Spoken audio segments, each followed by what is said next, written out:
Okay, so the primeval gods of Protogenoi of Greek mythology were the basic components of the universe, which were merged at creation. They include earth, air, sea, sky, fresh water, underworld, darkness, night, light, day, procreation, and time. So, when I see about this, I see either Ananaki or Chaos. Especially Chaos, that is referenced a lot in Final Fantasy. Kronos, Erebus, Eros, Gaia, Hemera, Hydros, Nisoi, Nyx, Oceanus, Aurea, Phanas, Physis, and Pontus, or Pontos, Tartarus, Tesses, Thalassa, Thalassa, Thesis, Uranus. Well, decided from these are the beginning of creation, as they say, but notice Jesus Christ is not in this. But, however, as religions do have their own set of gods who are actually creators of the world in their own religious beliefs, but seeing as how Ether is the only god amongst us that says that he is the myths of light which fill the upper zones of air, his element lay beneath the earth of heaven's dome, but high above the airs of the mortal realm. So, is Jesus Christ actually part of Greek mythology? So, it's where you do want to question yourself, though, but still, it, it's quite unknown, but still. However, some would say differently, that he's not.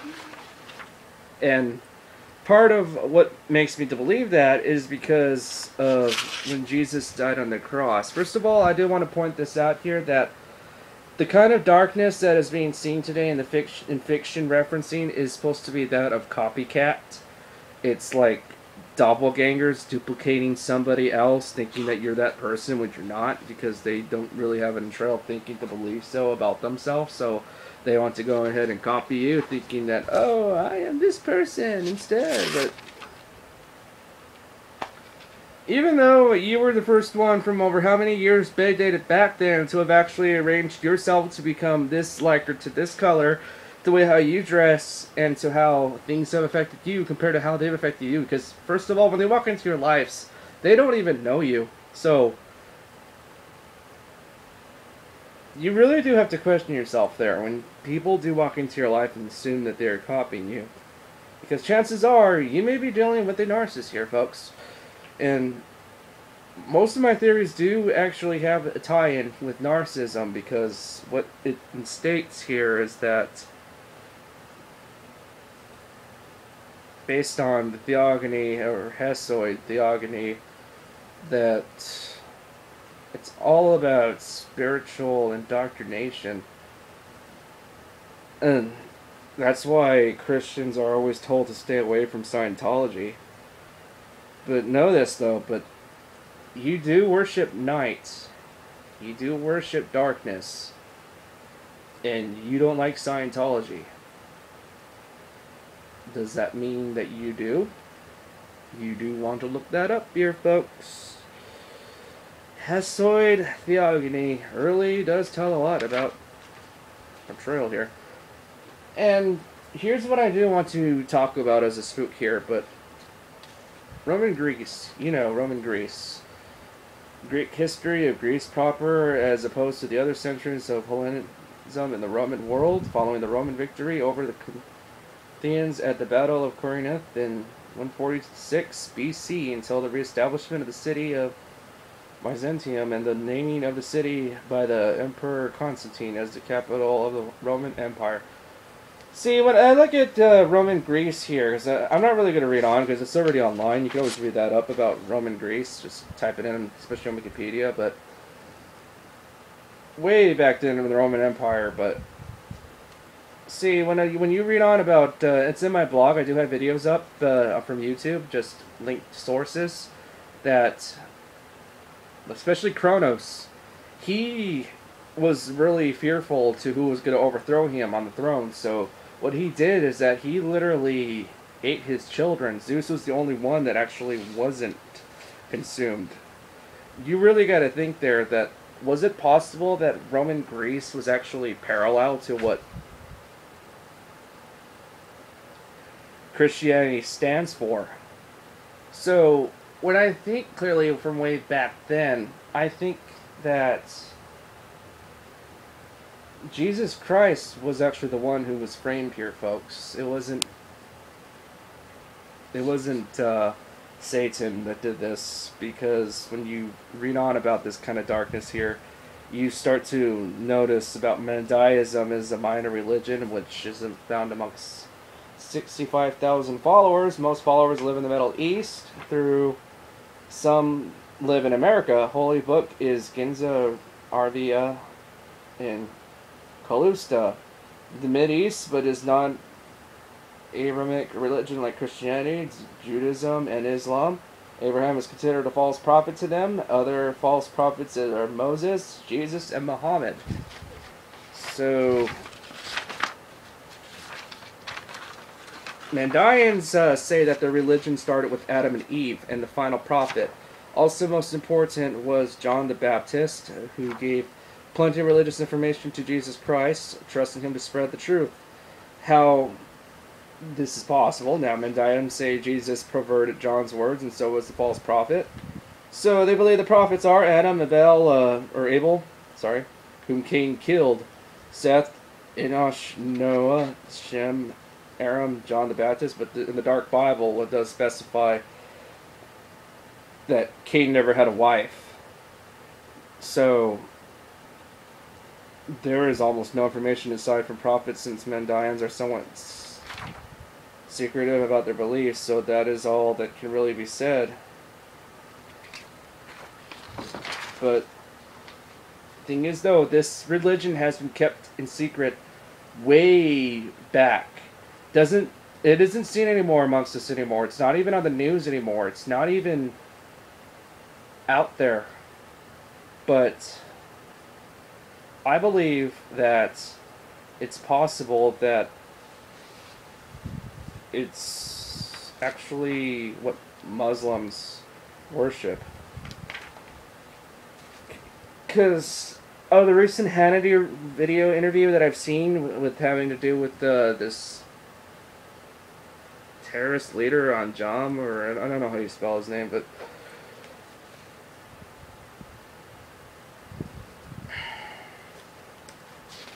it seemed like a lot of the points he pointed out against Hannity was describing in Mandaeism. You can look it up on Wikipedia. The beliefs system, how it functions, supreme formless entity, the expression in which in time and space is creation of spiritual, etheric, and material worlds and beings. Production of these is delegated by it to a creator or creators who are originated in it. The cosmos is created by erectable man, who produces it in similitude to his own shape, which I believe that part there is actually narcissism. Dualism is number 2. Dualism, a cosmic father and mother, light and darkness, right and left. Cisgeny and cosmic and microcosmic form.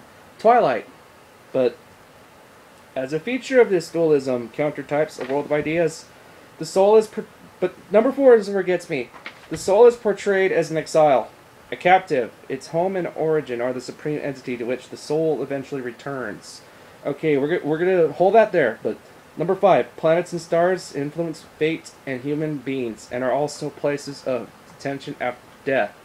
See, this religion really talks about fluently about death, how when the person dies, they're going to come back from death.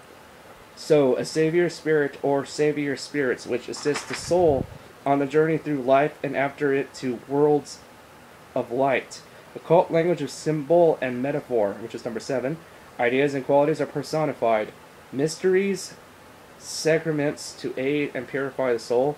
to ensure rebirth into a spiritual body and ascend from the world of matter. These are often adaptations of existing seasonal and traditional rites to which an interpretation is attached. In the case of Nazorians, that interpretation is based upon the creation story, on the divine man Adam as crowned and anointed king priest. Great secrecy is enjoined upon initiates. Full explanation of 1, 2, and 8, reserved for those considered able to understand and preserve the gnosis. Mandaeans believe in marriage and procreation and in the importance of leading an ethical and moral lifestyle in the world. Not really spiritual, but they also place a high priority upon family life. Consequently, Mandaeans do not practice celibacy or ascetism. Mandaeans will, however, abstain from strong drink and red meat, while they agree with other Gnostic sects that the world is a prison governed by the planetary archons. They do not view it as a cruel and inhospitable one. So when you read like religious scriptures, and these are like other stuff that's just not in the Bible, but it's out there, such as Jinza, a collection of history, theology, and prayers. Other important books out there too. It's on Wikipedia. Cosmology, chief prophets such as John the Baptist is accorded a special status higher than Roman Christianity and Islam, and they always maintain Jesus as a false prophet who perverted the teachings entrusted to him by John, but derived from either of two roots. The first root, meaning to lie, is the one traditionally ascribed to Jesus. The second, meaning to write, might provide a second meaning that a book maintain that Jesus lying Messiah. But a book Messiah, the book in question, presumably being the Christian Gospels. This seems to be a full epistemology of what supports in the Mandaean texts. Okay, so yeah, Mandaeans are similarly, their religion's pretty intensified, but number 4, when it talks about death here. Okay, so yeah, but now, this is the part that really creeps me out here, is in Greek mythology, Erebus. Erebus was often conceived as a primordial deity representing the darkness of personification. Hesiod's theogony identifies him as one of the first 5 beings in existence born of chaos, whereas he is seen more as darkness between Earth and Hades. According to the Greek poet theogony, Erebus, in the offspring of chaos, and brother to Nyx, whom she conceived and bore from union and love with Erebus. So they were seen like brothers and sisters, it says here on Wikipedia, but in the Thesoid of Harold, it actually says that they were involved in a relationship. They loved each other. So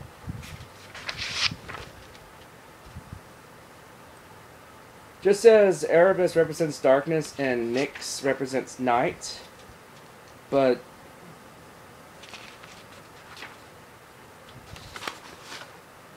Erebus, however, is told of to be of somebody who, let's see where to get it out here. Here it is. Erebus, this is the website too here, the Theoi Greek Mythology website. Erebus is seen as the protogenesis of the myths of darkness. His dark element was sunk into the hollows of the earth and encircled the dismal realm of the underworld. So kind of like a wanderer who's going around the underworld. But when you read about the false prophet in the Bible, here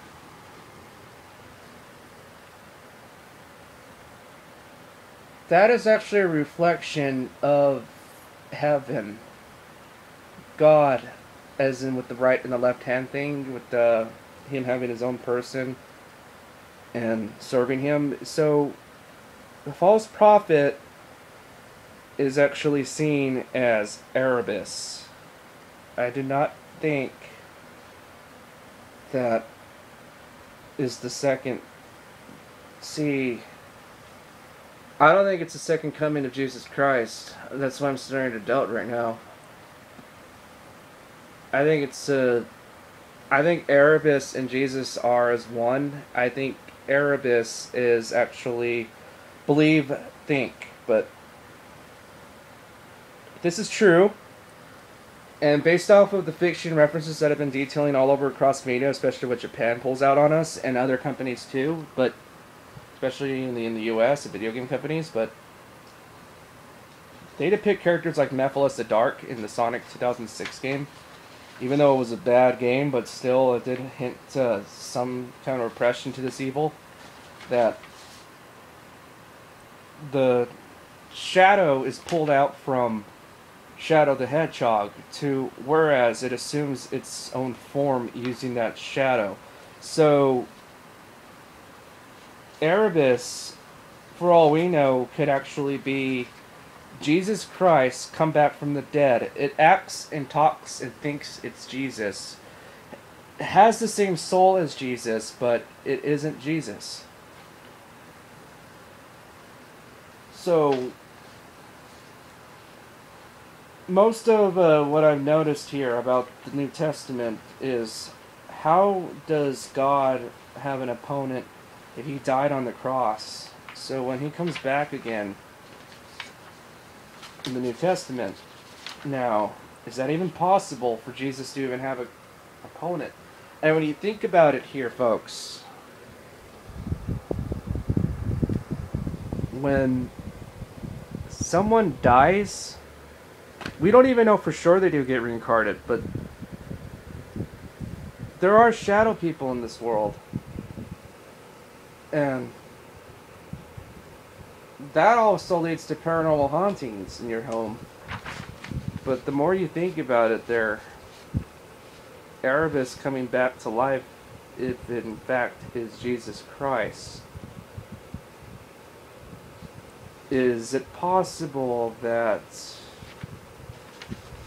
a lot of the prophets in the New Testament lied to us to bring about an evil in this world that is starting to take shape over us?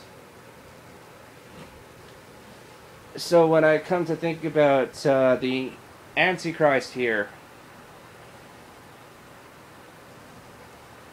Antichrists, they're pretty much moonwalkers, moon followers. They don't see things the way you do. Could even be colorblind people. May even have some heart disease or whatever. Like, say that the male body has their heart born in the left, woman has it in the middle. But there's a mentality or stricken disease to whereas it could be born in the right. See, I forgot what they call it, but I did label it somewhere on my Twitter that it's a dysfunctional type of thing, but chances are, what if that actually is the case? So when you let people out in the world who just aren't seeing this, whether they have Medi-Cal or insurance, I really do think they should get checked out more than this, proven to what my theories talk about. But